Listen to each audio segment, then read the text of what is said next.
talk about what Brother Abraham is up to. We're looking at Genesis chapter 22, verses 1 through 18. Brother Abraham got tested many times in the Old Testament. And he managed to prevail in most of the tests. And depending on how you looked at it, he had either 10 or 12, depending on who you asked, how many tests. But this one was the last. Sometime later, God tested Brother Abraham. He said to him, "Abraham, here I am," he replied. Then God said, "Take your son, your only son, whom you love, Isaac, and go to a region of Moriah. Sacrifice him as a burnt offering on the mountain I will show you." Early the next morning, Abraham got up, loaded his donkey. He took with him 2 servants and his son Isaac. When he had cut enough wood for the burnt offering, he set out for the place God had told him about. And on the 3rd day, Abraham looked up and saw the place in the distance. He said to his servants, "Stay here with the donkey while I and the boy go over here. We will worship, and then we will come back to you." Abraham took the wood for the burnt offering and placed it on his son Isaac, and he himself carried the fire and the knife. As the 2 of them went together, Isaac spoke up and said to his father Abraham, "Father?" "Yes, my son," Abraham replied. "The fire and wood are here," Isaac said, "but where is the lamb for the burnt offering?" Abraham answered, "God himself will provide the lamb for the burnt offering, my son." And the 2 of them went on together. When they reached the place God had told him about, Abraham built an altar. There he arranged the wood on it. He bound his son Isaac and laid him on the altar, on top of the wood. When he reached out his hand, he took the knife to slay his son. But the angel of the Lord called out to him from heaven, "Abraham, Abraham." "Here I am," he replied. "Do not lay a hand on your boy," he said. "Do not do anything to him. Now I know that you fear God, because you have not withheld from me your son, your only son." Abraham looked up, and there in the thicket he saw a ram, caught by its horns. He went over, took the ram, and sacrificed it as a burnt offering instead of his son. So Abraham called the place, "The Lord will provide." And to this day it is said, "On the mountain of the Lord it will be provided." The angel of the Lord called to Abraham from heaven a second time and said, "I swear by myself, declares the Lord, that because you have done this and have not withheld your son, your only son, I will surely bless you and make your descendants as numerous as the stars in the sky and as the sand on the seashore.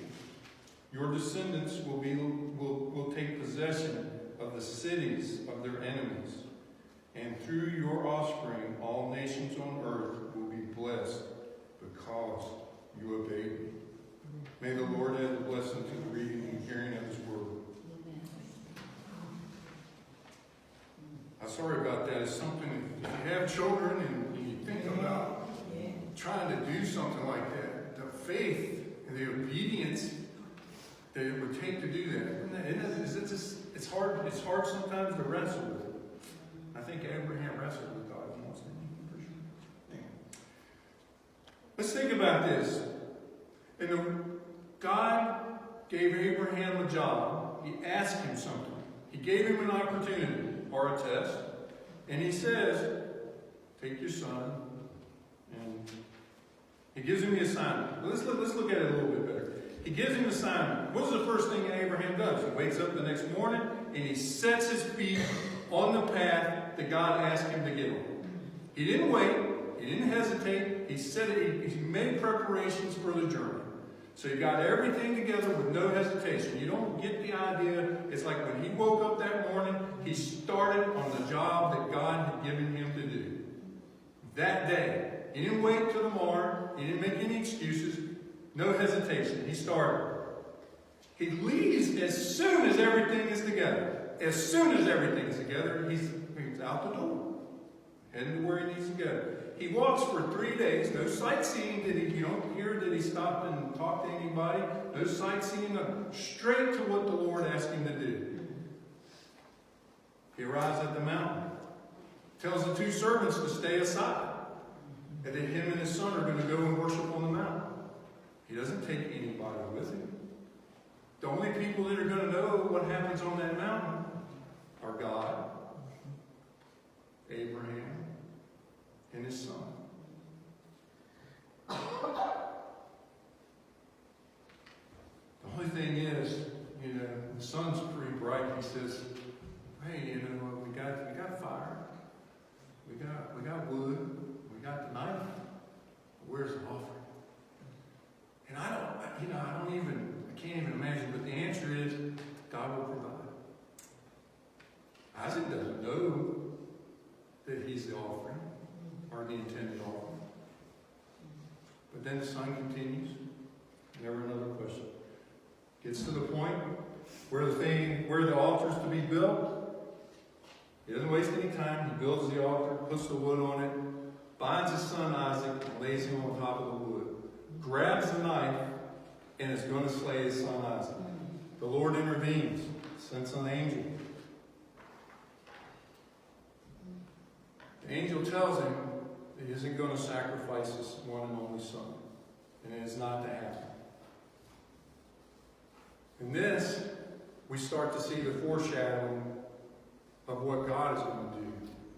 Because he's not going to save his son. He's not going to do it some years down the road. He is not going to save him.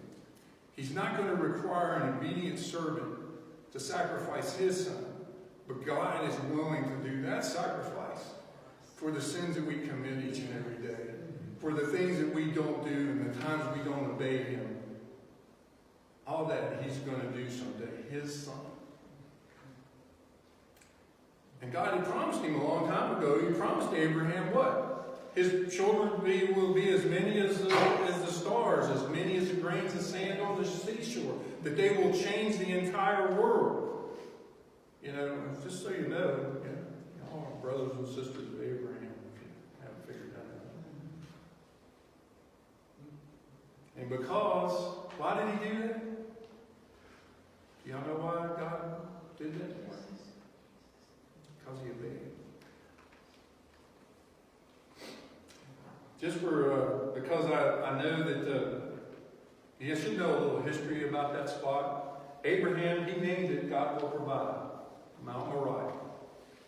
King Solomon decided that would be an excellent place to build a temple, the first temple, that's where it's built.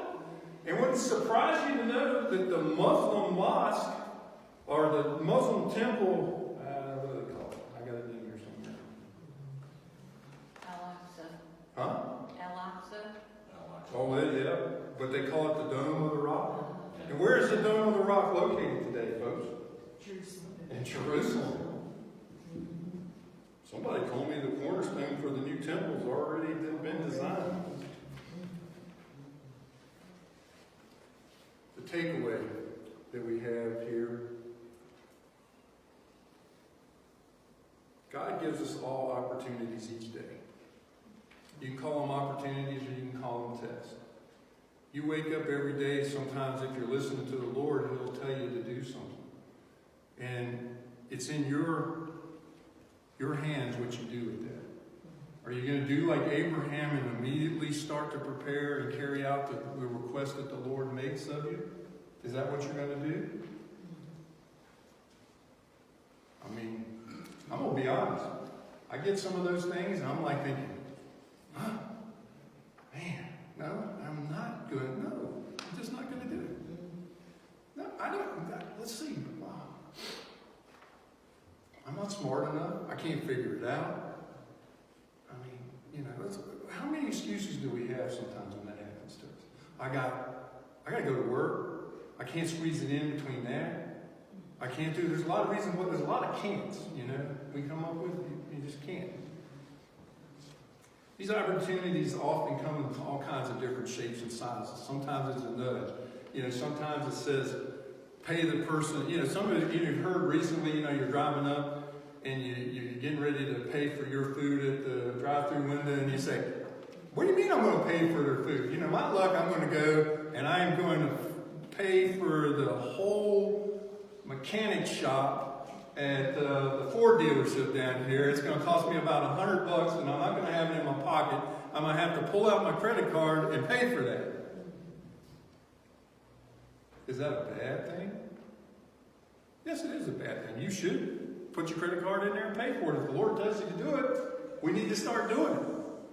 Because what happened in the early church, because of those little things, those little bitty things, the people being obedient by the little things, because the little things, God takes things that make absolutely no sense to anybody, and He can take those things and turn them into what? Miracles. The smallest thing. He can take the thing that you think is just crazy, like hesitating or talking to somebody or not talking to somebody. It's either you speak to the person, you receive the blessing because the Lord asked you to do it. And I've had opportunities where the Lord told me to like speak to somebody, and I'm like sitting there, I'm looking at this person, and I size them up because I think I'm that smart. I think there is no way I'm talking to that individual. He is not going to want to hear a single thing I got to say because he's all dressed up to the nines. He's eluding confidence and all this other stuff, and you're just like thinking, I'm not talking to him, Lord, you're crazy. I go and I sit down in the class, and the dude walks up and gives a witness that I can't ever imagine coming from him. Because he has gone through something that the Lord put him through, and from that he has gone to be obedient. And because I didn't speak to him, you better believe that Glenn talked to him before the end of that day. Because the Lord not only gave me the opportunity, but He also taught me the lesson, which probably the opportunity was really initially the whole point but the hesitation is what we don't need. We need to be like Abraham.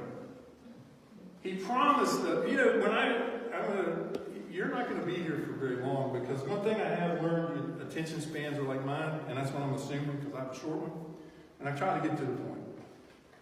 When I went into ministry some time ago, some years back, and I had a million excuses. You know, I'm not smart enough, I'm not that knowledgeable, you know, I don't even know that I'm that spiritual. And I remember, some of you that came from the Methodist denomination might remember George Freeman. Do y'all remember George Freeman? He was a district superintendent.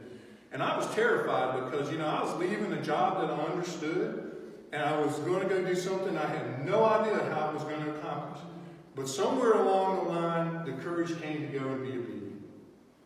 And the first thing George told me is, he said, well, let me make sure I don't get it wrong. I write these things down, and I probably should use these more often, but quite often I tend to toss them and not use them, which is not good. So basically, I asked him for advice. And you know what his first advice was about being a preacher? Can you even imagine what somebody, I was shocked. He looked at me and he said, love the people. I'm like going, well, that doesn't seem like that does a whole lot. But then I found out true words would never, ever, ever be spoken to me. Love the people. The second, he said, God does not call, and it's probably not his quote, but God does not call the qualified. He qualifies the call.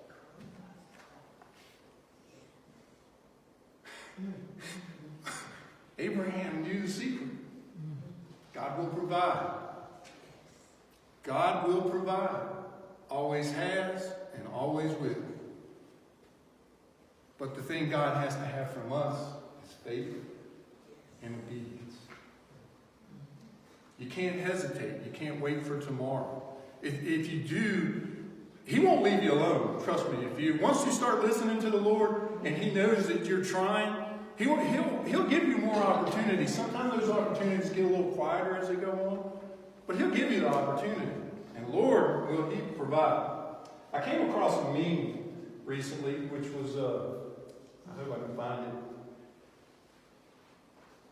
Oh, shoot, probably lost it.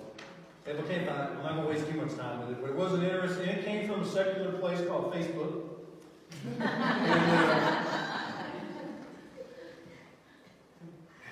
I really love this because this is every Christian I know, almost, except for some of those that are just knocking it down every day and going for it.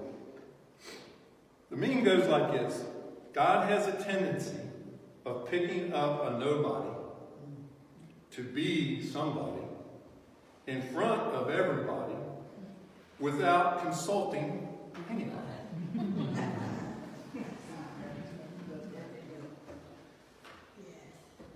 God tells you to do something, it sounds crazy. You get that little inkling, try this. Just a little inkling. For God's sake, try. Because the church is under attack today. We're losing ground. And it's because we as the people, the congregation, God's people, we're forgetting that we need to be obedient. We have to follow the things that He's taught us. Sometimes it's not hard because I love people that aren't on the path that they should be. And it doesn't, you know what? I refer back to what George told me. Love the people. It doesn't matter what. Is anybody here sin free today? I probably committed a sin at least once on the way up here. Anybody sin free? No, none of us are. If we manage, I hope that if I ever manage to run a sin-free day completely, that the Lord will do an Enoch on me and take me up. Because I'm probably not going to pull it off again. As a matter of fact, if I make it a couple hours, I'm probably going to be grateful. I don't think I'm that bad, but I'm trying, I'm not sure. Take the step, the Lord will provide. If you've not made your decision to follow the Lord today, I'm going to offer you the opportunity to do that. If you have doubts or you haven't had anything that you don't know what to do or you need prayer, I have some volunteers that will help pray with the people if anybody. Okay, that was one I need and okay, we got 3, we'll take it. Any of these 3, I guarantee you, I'll know that have the answer. You want to know why? Because you will have taken an obedient step. They've already taken an obedient step. And what's going to happen? The Lord's going to provide. And He'll do it. I'm telling you, He'll do it. It's not a challenge. He's sitting there waiting. There's somebody probably sitting here today that's battling with something. Don't hesitate. You're not promised tomorrow. I'm not trying to scare you. You're just not promised tomorrow.